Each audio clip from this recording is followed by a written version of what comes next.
All right, today we're going to be unboxing a set of the Griffin Armament M2 iron sights. I know it does say the deployment kit, but I think they just include the same backing with their deployment kit. They do sell a kit that has the just top rail mount attachments as well as the 45 degree mounting attachments.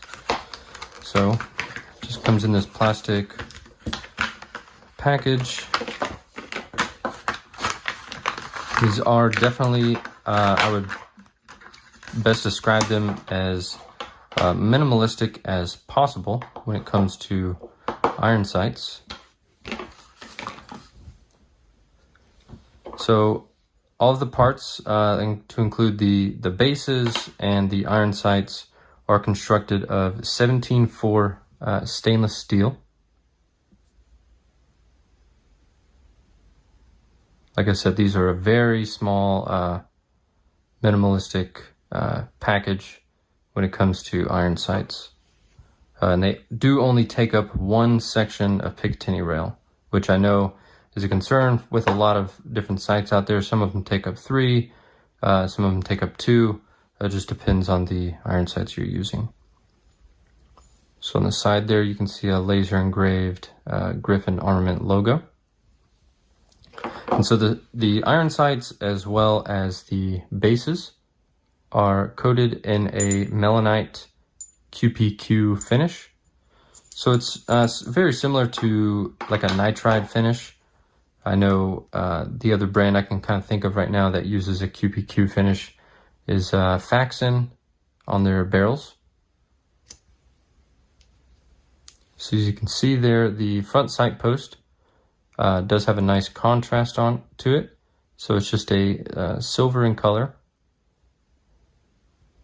I assume it's also coated in something, but it is not a black finish.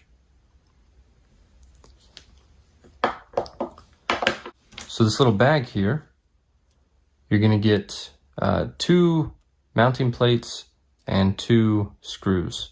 To install it, you just take these 2 little plates here, place it on the Picatinny slot you want, and then take your base and slide it on wherever you'd like. And this portion right here slides on like so. And then one of those screws goes in the top there. It's nice that they included these plates because that will prevent from damaging your rail as well as your upper receiver. Basically the screws, these set screws, will just screw into these rather than your upper receiver or handguard. So in the back here on the rear sight, you can see these legs right here. And essentially what those are for is so that the sight has something to rest against. So this will rest against that flat portion in the rear of the upper receiver.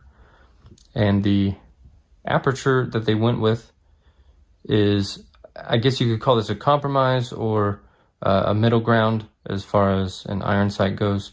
But it is not an adjustable aperture, but it definitely is in the middle of being, it could be too large or too small. This will definitely lend to a quicker target acquisition, but also provides some level of accuracy when using them.